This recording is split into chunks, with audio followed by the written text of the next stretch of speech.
here in Housing Unit 5, this is a segregation unit. This particular unit has 3 different tiers with 3 different levels of segregation. Prison has a kind of a stigma to it. Obviously, I've always wanted to be involved in law enforcement in some way, shape, or form. And I saw this opportunity to come here and involve myself in law enforcement. I'm not sure if anybody's sure when they first start working here. I want to work in a prison for 20 years.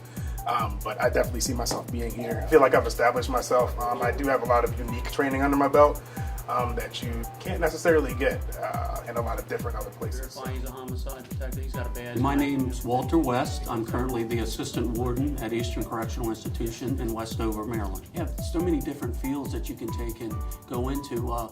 You have custody, which are correctional officer 1s through majors. You have dietary. You have case management. You have social work, addictions. There's so many fields you can branch out into, and all could lead to assistant warden or warden of a facility. It's all about determination and drive. Well, I've heard during my career that we're high-priced babysitters, which that kind of gets me, and we definitely do a lot more. A lot of times caseworkers, we're counselors, we're, I don't want to say mother and father figure, but we're the authoritative figure in their life. I was a CO for right at 6 years. I decided to change to case management. Correctional officers are more immediately concerned about security. Case management, our job is to serve the public interest through the development of individualized case plans. We serve the public's interest by preparing these inmates for release.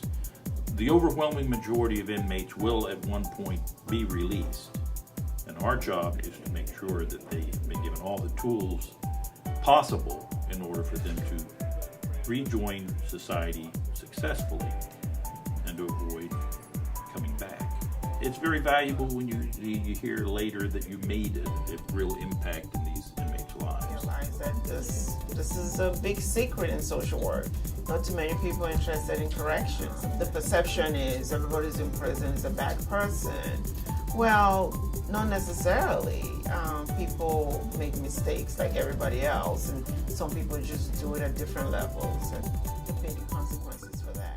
You meet people who genuinely care about their families, care about the welfare of the community that they come from, and want to do right. And just sometimes don't know how, and they need that help to somebody to help boost them to get to that level. And it became very exciting for me and challenging as a social worker that at least I can make an impact in somebody's life.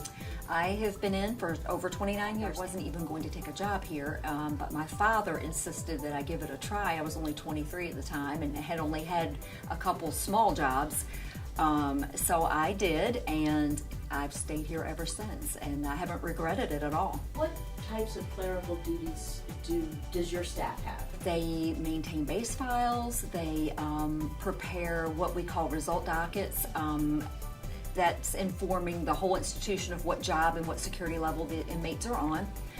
They're responsible for all the filing that comes in that needs to go in the inmate base file. Just any clerical duties that we need in here, they are responsible for. I'm Officer Opal Lee. I work in the audit department as a correctional officer. We actually try to make sure that the facility is doing the things that they should be doing. They make sure that the policy and procedures are correct. We make sure that the post orders that we do here and that the officers do what they're supposed to be doing. We also do we're ACA accredited, so we take care of that in here. We're NCCS accredited, and we also take care of that in here. So I went to college, and I have a criminal justice degree. My dad was here, so it was like, well, I can start as something. So once I got in here, I really enjoyed it, and I continued my stay here instead of going into the police. It gives you a lot of opportunities. You don't have to be just a correctional officer. You can be an intake officer, a traffic officer. You get a lot of more opportunities with people that you work here with. I mean, I stay here because the friendship that I have with my employees and then the job that I get to do. I think of the term, the world is your oyster, and it applies here. When you come here, there's a lot of training. It's placed at your feet. that you can take advantage of. And if you want to do it, you can. Opportunities is the key word.